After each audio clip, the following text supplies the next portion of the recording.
서로에게 축복의 말씀, 아멘. 축복합니다. 아멘. 축복합니다. 감사합니다. 아멘. 자, 오늘 말씀 제목은 우리의 예수님입니다. 우리의 예수님. 우리의 예수님이 도대체 어떤 걸 말씀하려고 하느냐. 우리의 예수님 중에서도 여러 부분이 있는데 시리즈로 오늘은 평강의 왕이신 예수님. 두 부분이에요. 왕이신 예수님과 평강의 왕이신 예수님이십니다. 예수님은 왕이십니다. 아멘이십니까? 아멘. 예수님은 우리의 왕이십니다. 우리의 삶의 왕이시고 이 세상의 창조주이시고 이 세상의 당연한 왕, 그분 한 분이십니다.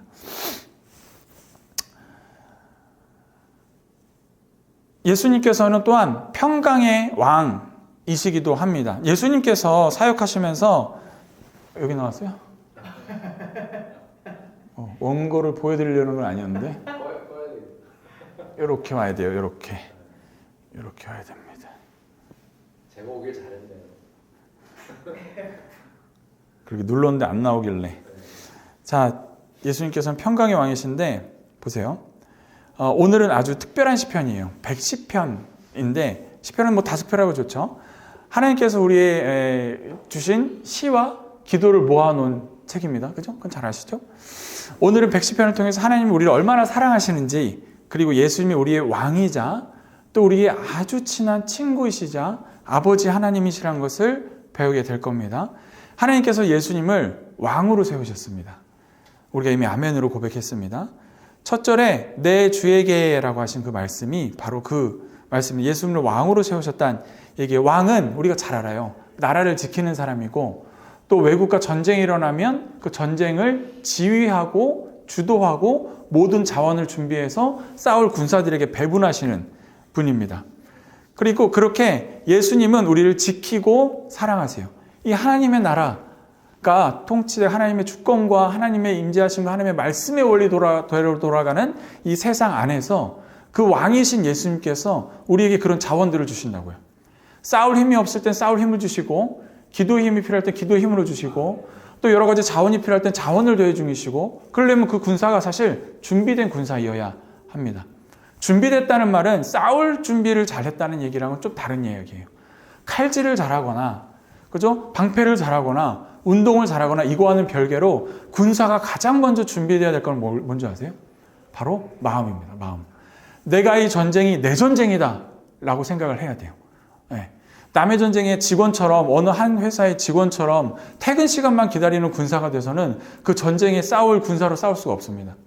근데 아버지 하나님께서는 이런 군사에게 자원을 주시는데 당장 6시 되면 퇴근할 사람에게 주실까요? 밤새도록 나와 지켜 이 나라를 지키고 싸울 사람에게 그 자원을 주실까요?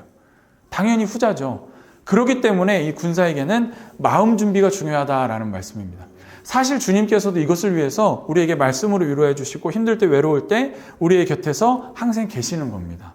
싸울 기술은 사람마다 능력의 차이가 있습니다. 그러나 우리가 그런 얘기 많이 해요. 사회생활 저도 하지만 사실 능력 좋은 직원보다 뭐라 그러죠? 성실함. 그죠? 그 성실하다니까 여러 가지로 표현될 수 있겠죠. 회사를 자기 회사처럼 생각하고 주인의식을 가지고 있고 그 일을 남의 일이 아니라 내 일처럼 하는 그런 사람이 더 좋은 거잖아요. 그러니까 하나님 나라의 군사로 쓰임 받을 때는 우리가 그런 마음으로 하나님과 살아가느냐가 굉장히 중요합니다. 이것은 교회 왔을 때 삶의 모습과 나갔을 때 삶의 모습이 같은 것과도 같은 거예요. 우리가 회사로 비유를 계속 하는데 워라벨이라는 말씀 들어보셨죠? 워라벨. 워크와 라이프의 밸런스가 필요하다는 거예요. 근데 이게 결국에는 모든 걸 분리해내거든요. 이게 사단의 마지막 때의 전략이기도 합니다. 사단의 신약의 이름은 디아블로스라는 거예요. 디아블로라는 게임도 있어요. 그래서 디아블로스라는 이름이 원어의 뜻이 뭐냐면 분리해내는 자예요. 분리해내는 자. 직장과 나의 삶을 분리해내고 나의 가정과 나의 삶을 분리하고 이것이 전체에서 섞여 들어가지 않게 모든 걸 분리하는 거죠. 그래서 우리가 교회의 모습과 나가서의 모습도 분리해내는 이 삶의 모습이 자리 잡혀 있는 것도 사단의 전략에 우리가 넘어가 있는 겁니다. 주여. 그래서 우리가 이 말씀을 들을 때 주님께서 얼마나 오늘 우리를 사랑하시는지 또 우리를 얼마나 든든한 군사로 서게 원하시는지 그 요령 가운데 평강의 왕으로 오신 예수님의 모습에 대해서 배울 겁니다. 평강의 왕으로 오신 예수님께서는 이 평강하면은 어떤 게 먼저 떠오르시나요? 예수님. 아멘. 맞습니다. 아주 신앙에 이게 연수가 되신 분들 이거고 평강 그러면 느낌적으로 봤을 때 내 마음의 평안으로 느껴질 때가 참 많습니다. 이너피스라고 표현을 하죠. 내 마음이 그냥 편안한 거예요. 그래서 교회 와서 우리가 얻고자 하는 것은 뭐냐면 평안입니다. 근데 이 평안이 요즘 어떻게 살짝 변질됐냐면 정신승리에서 끝나는 경우가 많아요. 근데 이 말씀이 정신승리에서 끝나는 게 절대 아니거든요. 교회를 와서 말씀을 들어서 평강의 힘을 입었다는 것은 내가 나가서 그 평강을 전해야겠다라는 마음팀이 있어야 되는 거예요. 가슴팀이 있어야 돼야지 그것이 삶과 예배가 연결되는 겁니다. 근데 단순히 예배 시간만 와서 그렇지 사랑하셔 좋다 무슨 더울 때 냉수 마신 것처럼 마음이 싹 풀리는 그걸로 끝나면 안 됩니다. 그러고 나서 이 사랑의 교회는 뭐 그런지 안 그런지 모르겠어요. 옆 동에 계신 교회는 딱 나가면 이제 권사님 딱 나가서 이렇게 하시죠. 어디야? 왜 안 와? 차 빼고 있어. 앞차가 안 나가. 지금 빨리 가야 되는데 이게 지금 맞냐 이거죠. 네. 평강을 이루길 원하는 주님의 예화가 너무 갔어요? 네. 연기를 잘하셔가지고. 네. 그 토론식 예배를 잠깐 드리고 있습니다, 저희가. 그래서 저도 이제 담임 목사로서 토론의 설교의 결을 잡아가야 되기 때문에 좀 어렵게 얘기한다 싶으면 바로 피드백 주시거든요. 제가 부탁한 바입니다. 왜냐하면 신학을 했어요. 같이 신대원에서 만났기 때문에 충분히 권리와 지분이 있으십니다. 네. 하셔도 될 것 같아요. 연기가 기가 막혔어. 어디야? 그래서 그렇게 한다는 거죠. 그래서 근데 말씀이 뭐요? 본인 말씀 같으세요? 좀 졸리신 것 같은데 저 물 한 잔만 떠다 주실래요? 네, 시원한 물 한 잔만 떠다 주세요. 자꾸 이불 덮듯이 그걸 덮으세요, 제가 보니까. 하품은 입 가리고 하는 겁니다, 사모님. 자. 그래서 하나님께서 이 평강을 원하셨는데 이 평강을 던져주신 이 선물은 단순히 우리의 마음의 이너피스만을 주신 것이 아니라는 거예요. 그거를 말씀을 통해서 우리가 한번 봐보도록 하겠습니다. 자, 예수님께서는 왕으로 오셨고 우리가 평강하길 원하시는 주님의 말씀. 자, 예수님께서 친히 강조하신 부분입니다. 여러분은 예수님께서 이 평강을 얼마나 강조하셨는지 느낌을 모르실 수가 있어요.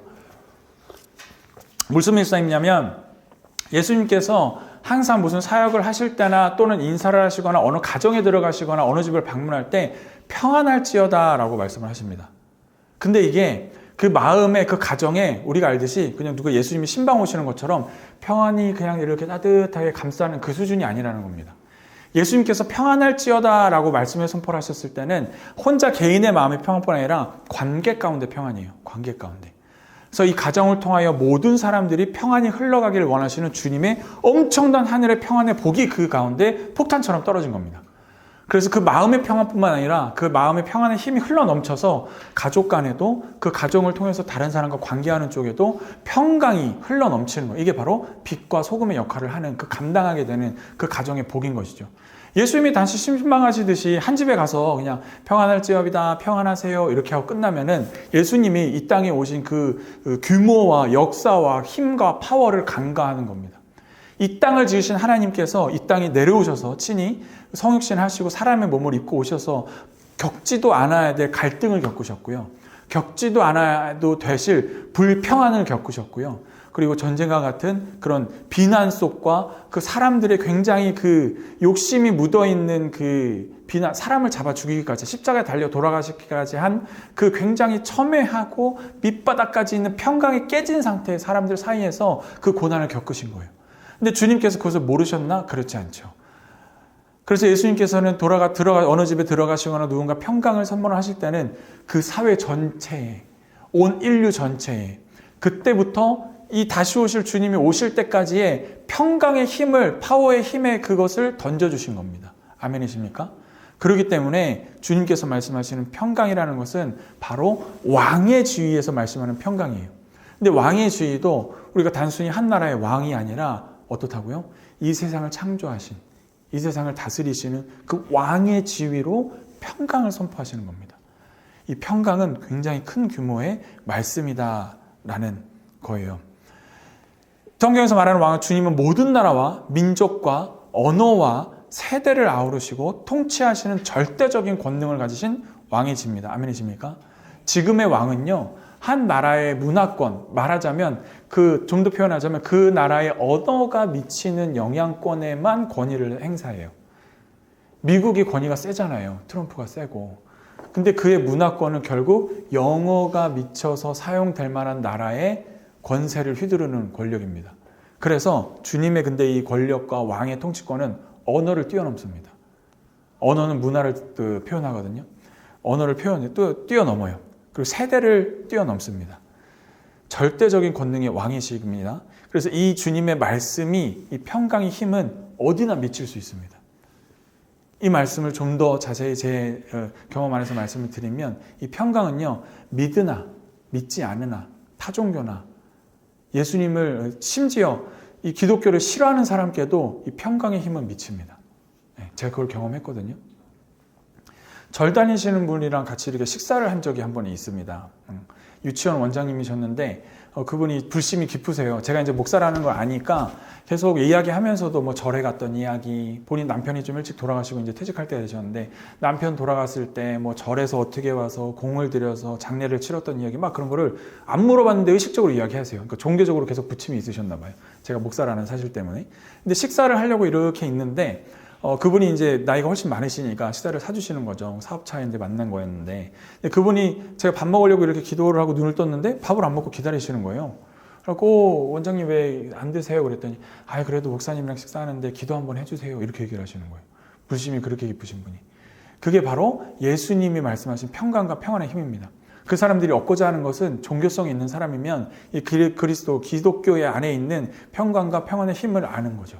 그래서 우리가 이 얘기를 왜 말씀드리냐면 우리가 두려워해요. 세상에 그리스도인으로 살아가기를 두려워하는 경우들이 있습니다. 걱정하는 경우가 있어요. 그 사람이 나를 그렇게 보지도 않았는데 의뢰 기독교인들이 안 좋은 뉴스가 많이 있으니까 우리의 브랜딩은 그렇게 되었다 생각해서 기독교인인 것을 밝히기를 꺼려하는 분위기가 있어요. 근데 그렇지 않으셔도 된다는 거예요. 이거 굉장한 사단의 속임입니다. 사단의 속임이에요. 두려움을 주는 거예요. 우리가 교회 다녀요 라고 이야기하는 것 사람들에게 그렇게 먼저 욕먹을 일 아닙니다.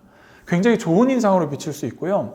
그리고 저는 믿지 않는 사람들이 항상 이야기할 때 마지막에는 제가 그래도 항상 이렇게 기도해요. 이렇게 한 사람 한 사람 만나게 하시는 게 저는 제가 기도하라고 이렇게 붙여주신 사람이라고 생각해, 만나게 해주신 인연이라고 생각해서 저는 이 일 하면서도 꼭 사장님 위해 기도합니다. 그러면 싫어하는 사람 한 명도 없습니다. 미팅 내내 엄근진으로 이렇게 있던 분도 마지막에 기도합니다. 그러면은 씩 웃으면서 그래요. 그러면서 좋아하시면 가세요. 이게 우리가 가진 평강의 힘입니다. 그리고 이것은 우리 마음 안에 머무르는 평강의 힘이 아니에요. 이거보다도 남들에게, 다른 사람에게 전해졌을 때 훨씬 크게 역사하는 평강의 힘입니다. 아멘이십니까? 그렇기 때문에 우리가 남들에게 전하기에, 예수님의 사랑을 전하기에, 평강을 전하기에 주저할 이유가 없다라는 것입니다. 주님께서는 친히 이 땅에 오셔서 혼돈 가운데 질서를 이루신 주님이십니다. 우리는 이 세상에서 수많은 혼돈과 불확실성 가운데 살아갑니다. 1, 2, 3 탄핵정국 이후로 이 세상이 더 혼돈에 빠졌죠. 네. 그래서 그때 혼돈으로 이제 막 살아가고 있는 사람들, 그때 당시 정치 상황은요, 더했어요. 대제사장, 서기관, 장로, 또 로마에서 파견 나온 총독, 그리고 그 안에 다툼이 있는 이권들, 우리 마태가 세리였죠. 세금 걷는 사람들. 이 백성들의 피를 빨아먹고 또 종교라는 이름으로 또 정치라는 이름으로 많은 사람들을 혼란과 혼돈에게 빠져 있는 그야말로 대혼돈의 카오스의 세상이었어요. 또 선지자가 부재했던 시대였습니다. 우리 지난주에 얘기했듯이 말라기 선지자 이후로 400년의 공백기가 있었는데 그 동안에 하나님의 말씀을 전하는 선지자가 없었어요. 암흑기라고 표현을 하죠. 그 가운데 정말 혼돈의 시기에 예수님이 오신 겁니다. 근데 이 혼돈을 질서를 만드신 분이에요. 자, 따라해 보실까요? 따라해 보시죠. 치유는 질서의 회복이다. 아멘. 치유함 받았다라는 것은 내 안에 질서가 회복된 거예요. 건강이 치유함 받았다. 건강의 질서가 회복된 겁니다. 원래 질서대로. 내 마음이, 내 상황이 치유함 받았다. 내 영혼이 치유함 받았다. 질서가 잡힌 거예요. 치유는 질서의 회복입니다. 자, 예수님께서 대혼돈의 시대에 나셨음에도 불구하고 또 그 가운데 사역할 때 굉장히 혼란스러운 이 상황이 연출이 된 그림 장면이 하나가 있습니다. 바로 예수님께서 갈릴리 호수에서 배를 타고 있을 때 큰 폭풍우가 일어났던 상황이었어요. 제자들은 두려움에 떨었습니다. 우리는 흔히 이 폭풍 가운데 있는 상황을 우리의 삶의 인생으로 표현할 때가 많이 있습니다. 제자들의 삶이 그러했더라는 것이고 예수님이 이 상황을 통해서 우리의 삶에도 주시는 메시지입니다. 혼돈 가운데 있는 상황, 앞뒤가 잡히지 않고 파도가 몰아치고 한 파도 끝났다 했더니 또 다른 파도가 오고 이런 상황도 우리가 많이 겪잖아요. 그럴 때 예수님께서 잠잠하게 말씀하시죠. 잠잠하라 라고 명령하신 그 명령에 즉시 바람이 그치고 물이 잔잔하게 되었다라는 거 우리가 본 이야기입니다.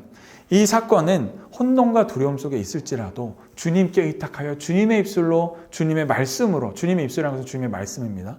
주님의 말씀으로 내 삶을 다스려 주시옵소서. 주님의 말씀이 선포되는 내 삶, 내 영혼, 내 상태가 되면 주님께서 그걸 잠잠하게 해주신다는 거예요.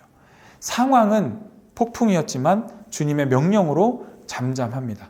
즉시 그 바람이 그치고 그 물이 잔잔하게 됩니다. 자, 에베소서 1장 22절에는 이런 말씀이 있습니다. 모든 것을 그 발 아래에 두셨다. 아멘. 상황도, 환경도, 사건도 모든 것이 다 주님 발 아래에 있는 줄 믿습니다. 따라 하실게요. 모든 사건은 주님의 발 아래에 있습니다. 아멘이십니까? 아멘. 모든 사건과 상황은 주님의 발 아래에 있습니다. 아멘. 예수님이 모든 권세와 권력을 다스리시는 사실을 바로 말씀해 주시는 겁니다. 예수님께서는 모든 것을 질서로 인도하십니다. 예수님 우리 각자의 삶 속에서 질서를 가져다 주십니다. 요한복음 14장 27절에서 예수님은 너희에게 평안을 주노니 나는 너희에게 주는 내가 너희에게 주는 것은 다른 것과 같지 않고 내가 너희에게 주는 평안은 주님의 평안이다라고 하신 말씀 요한복음 14장이 나오죠. 예수님께서 주시는 평안은 세상에 줄 수 없는 평화입니다. 혼돈에 휘말리기 쉬운 우리의 마음에 주님의 평화가 임할 때 어떤 상황에도 흔들리지 않을 수 있는 거죠. 마태복음 11장 28절에도 이렇게 말씀하십니다. 우리가 혼돈 가운데 있는 상황은 굉장히 수고하는 상황이거든요. 굉장히 어려운 상황이거든요. 그 모든 것들을 수고하고 짐진 자들아 내게 오라 내가 너희를 쉬게 하리라 라고 하시는 주님의 말씀. 우리의 혼란한 마음을 예수님께 내어 맡기실 때 주님께서 그것을 운행해 주실 줄 믿습니다. 그리고 우리가 이 혼돈과 질서 없음을 믿음으로 찾아가야 합니다. 여러분 우리는 믿음으로 참 철석같이 믿는 게 있는데요. 뭐냐면 그건 잘 안 될 거야. 그건 어려울 거야. 그건 힘들 거야를 참 철석같이 믿습니다. 왜 그러냐면 그렇게 안 믿는다고 얘기를 하실지 모르겠지만 그것 때문에 잠 못 자는 것이고 그것 때문에 걱정하는 것이고 그것 때로는 우울감에 사로잡히기도 하고 그것 때문에 때로는 공황과 비슷한 상태가 되기도 합니다. 그러는 것은 우리가 믿음을 어디에 둔 거예요? 불안과 불확실성에 둔 겁니다. 근데 우리의 믿음을 어디에 두자고요? 질서를 잡으시는 예수님, 모든 것을 승리로 이끄시는 예수님, 모든 것을 발 아래 두시는 예수님의 그 상태, 그 은혜의 일, 은혜의 환경에 우리의 믿음을 두시자고요. 그래서 옛날에 이런 얘기를 들은 적이 있어요. 마케팅을 하면서 베개업체 사장님을 마케팅을 담당해 드린 적이 있는데 이 베개업체 사장님이 크리스찬이셨거든요. 근데 이분이 신앙 고백을 그렇게 하세요. 밤에 잠 잘 자는 게 우리의 신앙 고백이다. 네. 그렇게 막 일리가 있는 말씀인 것 같아요. 수면에 대해서 공부하고 그걸 또 믿음으로 사역으로 생각하고 하시는 그분의 말에 사람들에게 잠을 잘 자게 해야겠다는 수면용품을 파시면서 또 크리스찬에겐 그렇게 얘기하시는 거죠. 여러분 잠 잘 자는 게 신앙 고백입니다. 아멘이십니까? 예, 그 다음 날의 불안함을 주님께 맡겨드리는 것. 내 마음의 지금의 혼돈을 주님께 맡겨드리는 것. 그래서 평안하게 잠들 수 있는 것. 이게 바로 신앙 고백이라는 말씀입니다. 자, 여러분 혼돈 속에서 질서를 이루시는 예수님을 믿고 그분의 인도하심을 따라 살아가시는 여러분들 지금 예수님을 축복합니다. 그 가운데서 이루시는 주님의 평안이 우리의 미래입니다. 그 미래의 앞을 두고 우리가 하루를 소급하며 살아가는 사람 되시길 예수님을 축복합니다. 불확실성에 믿음을 두지 마십시오. 어려움 안 될 거야 믿음을 두지 마십시오. 될 거야. 그건 된다. 주님이 나와 함께 하시니까. 그건 이루어질 거야. 주님이 함께 하시니까. 그게 우리의 미래입니다. 아멘이십니까? 우리 교회의 미래이기도 합니다. 우리 교회 1번 기도 제목이 아이들이랑 같이 나눈 게 있거든요. 아이가 이제 그 개척감사 예배 때 사람들이 북적북적 하니까 그게 좋았나 봐요. 그래서 계속 기도를 하는 게 이제 어린이 예배 때 기도를 하면 하나님 오늘도 사람 많이 오게 해주시고 또 건호 제 친구들 많이 오게 해주시고 제 동생 윤호 친구들 많이 오게 해주세요. 이게 이제 기도 제목인데 기도 제목을 좀 수정했어요. 어떻게 했냐면 많은 사람들을 돕는 교회 되게 해주세요라고 기도하자 우리. 그렇게 기도하기로 했습니다. 그래서 많은 사람들을 돕는 교회가 되는 것이 우리 교회의 미래인 줄 믿습니다. 텅텅 비지 아니하고 하나님께서 채워주셔서 많은 사람들을 돕는 교회가 되기를 간절히 기도합니다. 자, 두 번째, 첫 번째는 예수님께서 평강의 왕으로 오신 주님께서 우리에게 주신 평강. 그리고 이 평강의 파워, 이 힘을 입고 우리가 세상 가운데 전할 평강에 대해서 이야기를 했습니다. 거기에 실행이 있는 겁니다. 많은 사람들과 평강을 이루는 것, 그리스도인으로서 내가 그리스도님을 드러내고 그 사람과 화평하기를 누리는 것. 전도를 강요하자는 말씀이 아니에요. 화평과 사랑을 전하자는 말씀입니다. 그게 전도하는 일이에요. 그 먼저 내가 화평해서 행복해야 됩니다.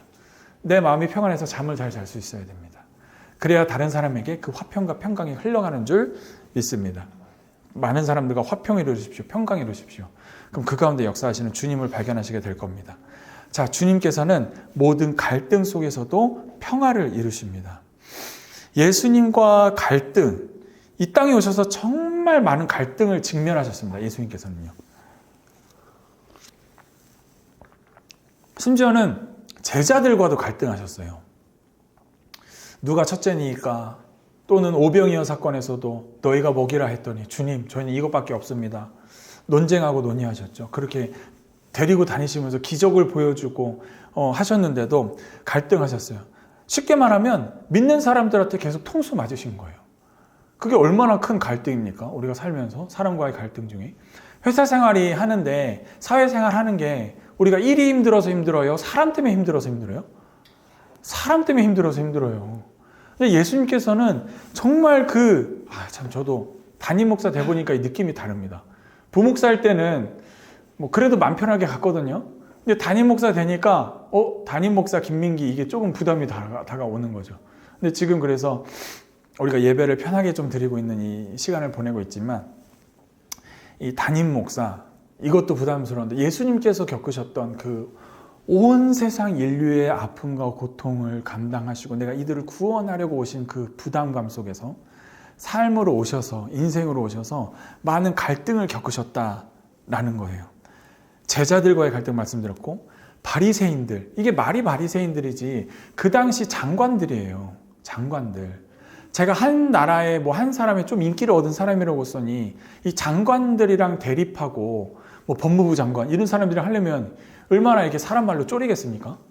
근데 예수님께서는 물론 그것을 뛰어넘는 멘탈의 소유자이셨기 때문에 그러지 않으셨겠지만 이 갈등의 깊이는 그렇다고 얕지 않았다는 거예요. 바리새인과의 갈등, 대립. 결국 십자가의 고난을 통해서 우리가 겪는 모든 인간의 고통을 경험하신 주님께서 이렇게 또 말씀하십니다. 마태복음 10장 34절에 나는 세상에 화평을 주러 온 것이 아니라 검을 주러 왔노라 라고 말씀을 하십니다. 이는 예수님이 진리를 선포하시면서 자연스럽게 일어나는 갈등에 대해서 싸워 이겨나가야 됨을 이야기하십니다. 평화롭지만 않다라는 것. 평강을 주시고 힘을 주셨지만 너희들의 삶이 절대 평화롭지 않다. 그러기 위해서 너희가 말씀의 검으로 무장되어야 된다라는 말씀을 주신 겁니다. 하나님께서는 이런 갈등 속에서도 예수님께서 이 땅에 오시며 하나님 나라를 위하여 화평을 이루기에 오셨습니다. 예수님께서는 갈등 가운데 화평을 선포하시는 능력의 주님이십니다. 누가복음 4장 18절에는 예수님께서 주 여호와의 성령이 내가 임하였으니 이는 가난한 자에게 복음을 전하게 하려 하시고 나를 보내셨다라고 선언하시면서 그의 사역을 시작하십니다.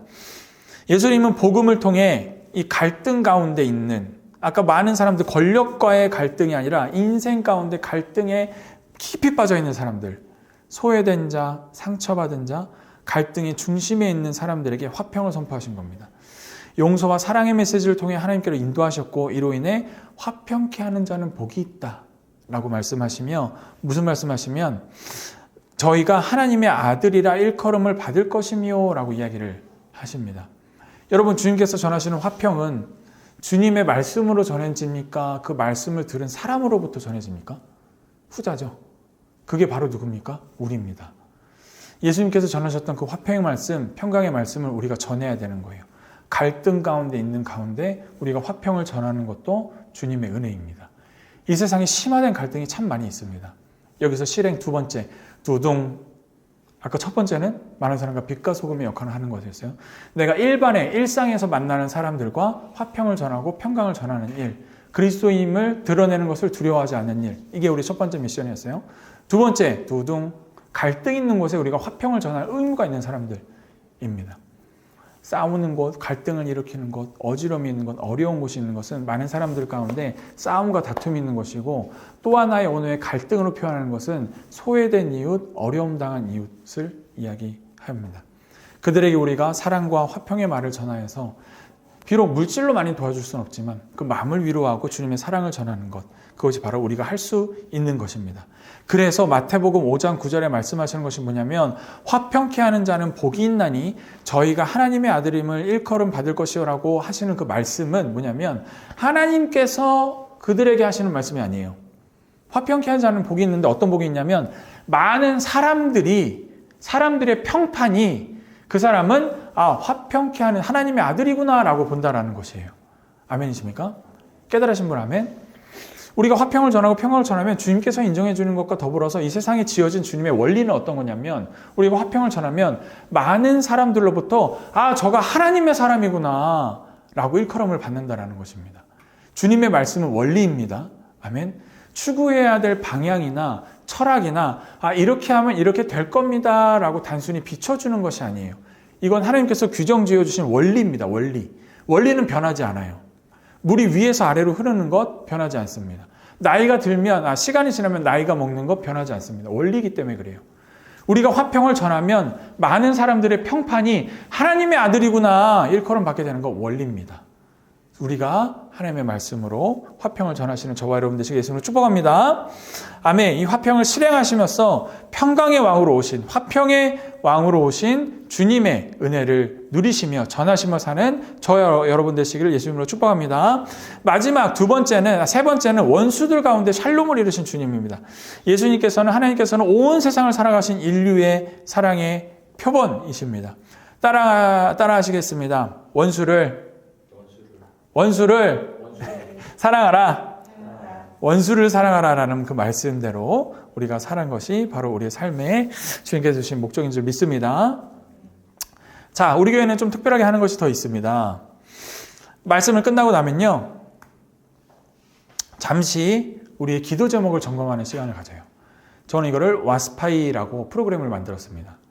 와스파이는 각각의 약자인데요. W는 워드, 말씀입니다. S는 스토리, 말씀의 해석, 이야기를 들으셨습니다. 그리고 그 위에 우리가 기도 제목을 적는 거예요. 그리고 answer, 응답을 체크합니다. 응답은요, 지난주 기도 제목에 대한 응답을 체크해요. 이게 왜 중요하고 강력하냐면 우리는 기도해놓고 잊어버린 경우가 굉장히 많거든요. 특히나 말씀 듣고 기도한 거는 잊어버리기가 문 밖에 나가자마자입니다. 그래서 우리가 말씀을 듣고 어떻게 해야겠다라고 기도한 기도 제목을 그 다음 주에 체크를 하는 거예요. 자, 지금부터 메모장을 여시고 기도 제목 하나씩 적으실 겁니다.